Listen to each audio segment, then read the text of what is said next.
Atta Halilintar terseret kasus penipuan robot trading Net89. Tak sendiri, Atta Halilintar menjadi salah satu 5 figur publik yang dilaporkan ke Bareskrim Mabes Polri atas kasus tersebut.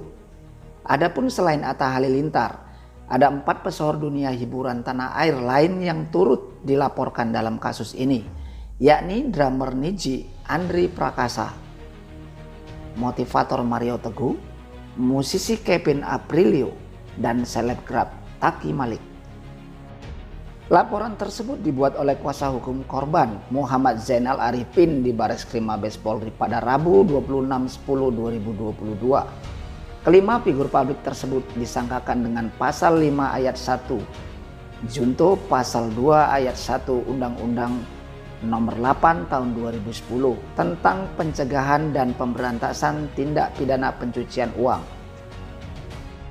Selain kelima figur publik tersebut, 129 orang ini termasuk beberapa korporasi berbadan hukum yang dilaporkan atas kasus ini. Kuasa hukum para korban Zainul Arifin mengungkap bahwa Atta Halilintar menerima sejumlah uang.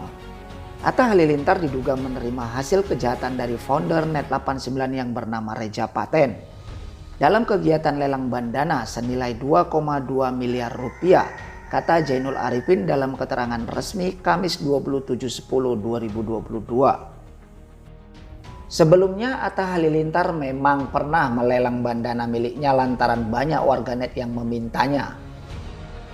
Banyak yang bilang lelang headband nyata, dan ini salah satu headband AHA pertamaku yang aku cetak sendiri, tulis Atta Halilintar Kamis 20/1/2022 lalu.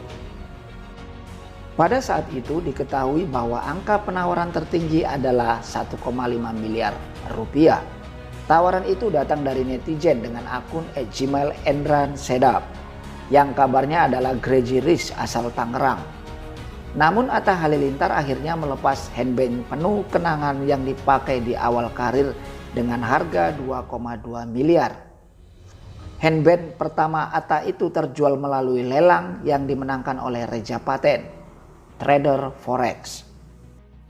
Ngeri guys, bawa cash 2,22 miliar Koper Sultan, Reja Paten 89. Semoga hasil lelang berkah dunia akhirat, tulis Atta dikutip dari Instagram @gmail_Atta Halilintar. Headband ini mungkin kamu nggak dapetin lagi. Ini headband pertama yang gue cetak, gue print sendiri, ujar Atta. Sementara itu Atta Halilintar mengatakan uang dari lelang itu akan dipakai untuk kepentingan sosial. Menurut data dari Zainul, ditaksir ada 230 korban yang mengalami total kerugian hingga 28 miliar rupiah atas kasus dugaan investasi bodong robot trading Net89 ini. Atas tuduhan ini, Atta Halilintar memberikan klarifikasi mengenai dugaan dia terlibat kasus dugaan investasi bodong robot trading Net89. Melalui unggahan Instagram story-nya, Atta Halilintar mengaku saat itu hanya melelang barang bersejarah sepanjang karirnya di dunia hiburan tanah air. Lelang barang bersejarah saya yang paling pertama, headband. Tujuan dana hasil lelang itu akan digunakan untuk membantu pembangunan tempat penghafal Al-Quran dan juga membantu pembangunan masjid, tulis Atta Halilintar dikutip pada Kamis 27/10/2022.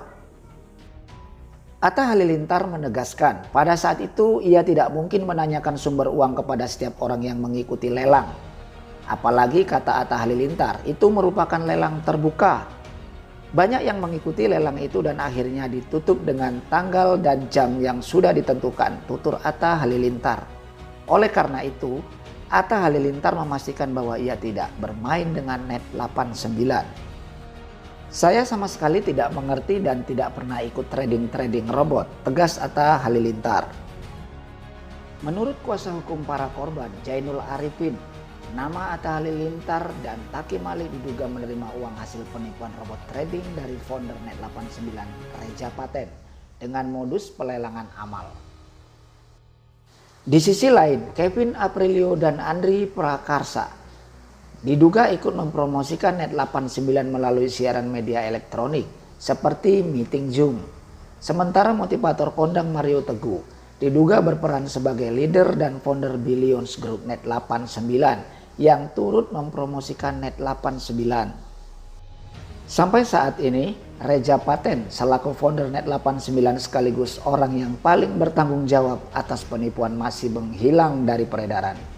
Namun begitu, para selebritis seperti Atta Halilintar dan Taky Malik justru langsung memberikan klarifikasi masing-masing. Seperti yang dituduhkan, Atta Halilintar disebut menerima uang sebesar 2,2 miliar rupiah dari Reza Paten pada pelelangan bandana miliknya sebagai tindak pencucian uang dari Net89. Meski demikian, melalui sebuah unggahan di cerita Instagram, Atta justru menerangkan bahwa pelelangan bandananya itu dilakukan secara terbuka dan sepenuhnya dilakukan dalam rangka kegiatan amal. Ia juga menjelaskan kalau dirinya tidak sama sekali terafiliasi dengan penipuan yang dilakukan robot trading Net89. Sama seperti Atta, selebgram Taky Malik dan musisi Kevin Aprilio juga telah sama-sama menyatakan bantahannya melalui cerita di Instagram.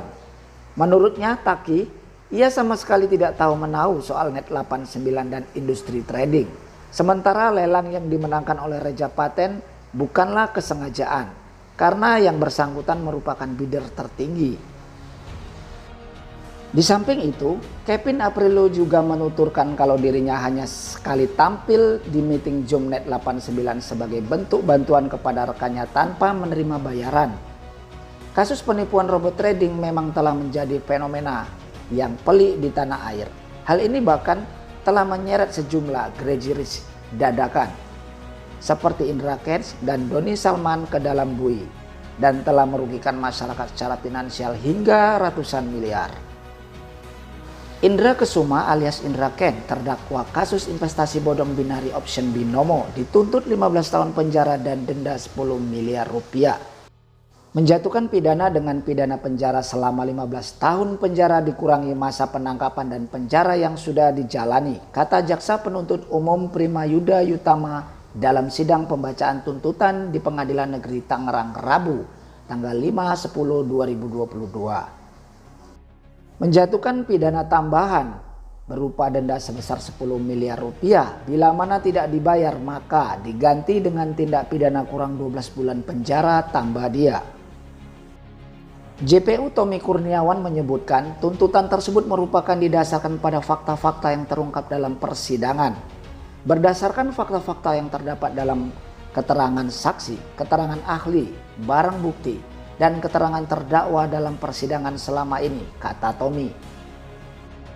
Menurut JPU, keterangan saksi, ahli, barang bukti, dan pemeriksaan terdakwa membuktikan bahwa terdakwa Indra Kents telah melanggar pasal 45 huruf A UU ITE, yaitu menyebarkan berita bohong dan menyesatkan.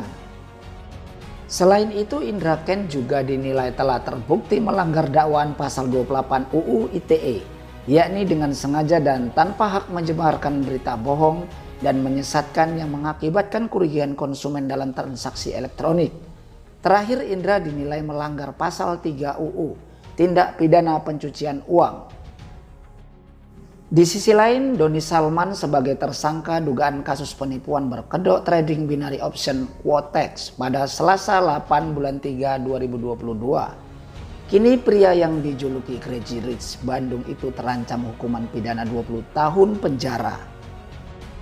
Hal tersebut disampaikan oleh Karopenmas Divisi Humas Polri Brigjen Ahmad Ramadan. Ia menuturkan Doni Salman terancam pasal berlapis terkait kasus tersebut. Yang bersangkutan dijerat beberapa pasal berlapis, ada UU ITE, ada KUHP, ada UU TPPU dengan ancaman hukuman 20 tahun penjara. Ujar Ramadan di Bareskrim Polri, Jakarta Selatan, Selasa tanggal 8 bulan 3 2022. Dijelaskan Ramadan, pasal yang disangkakan terhadap Doni Salman termasuk dalam pasal 45 ayat 1 junto 28 ayat 1 UU ITE dan atau pasal 378 KUHP dan pasal 3 UU nomor 8 tahun 2010 tentang pencegahan dan pemberantasan tindak pidana pencucian uang. Lebih lanjut, Ramadan menyampaikan penyidik juga telah melakukan sejumlah penyitaan dari tangan Doni Salman, di antaranya akun YouTube hingga bukti transfer yang diduga terkait kasus Quotex. Barang bukti yang disita ada HP jenis iPhone 13, akun YouTube King Salman, 2 akun email yang terkoneksi dengan akun YouTube dan akun Quotek. Ada 1 bundel mutasi rekening bank atas nama tersangka. Ada bundel bukti transfer deposit draw, 1 flash disk file hasil download video YouTube King Salman, ujarnya. Seperti diberitakan sebelumnya, Direktorat Tindak Pidana Cyber Barreskrim Polri menetapkan Crazy Rich Bandung Doni Muhammad Taufik atau Doni Salman sebagai tersangka dugaan kasus penipuan berkedok trading binary option melalui Quotek pada Selasa tanggal 8 bulan 3 2022. Diduga Doni telah melanggar dugaan tindak pidana judi online dan atau penyebaran berita bohong melalui media elektronik dan atau penipuan, perbuatan curang dan atau tindak pidana pencucian uang. Karopenmas Divisi Humas Polri Brigjen Ahmad Ramadan menyampaikan bahwa penetapan tersangka itu setelah penyidik memeriksa Doni Salman selama 13 jam.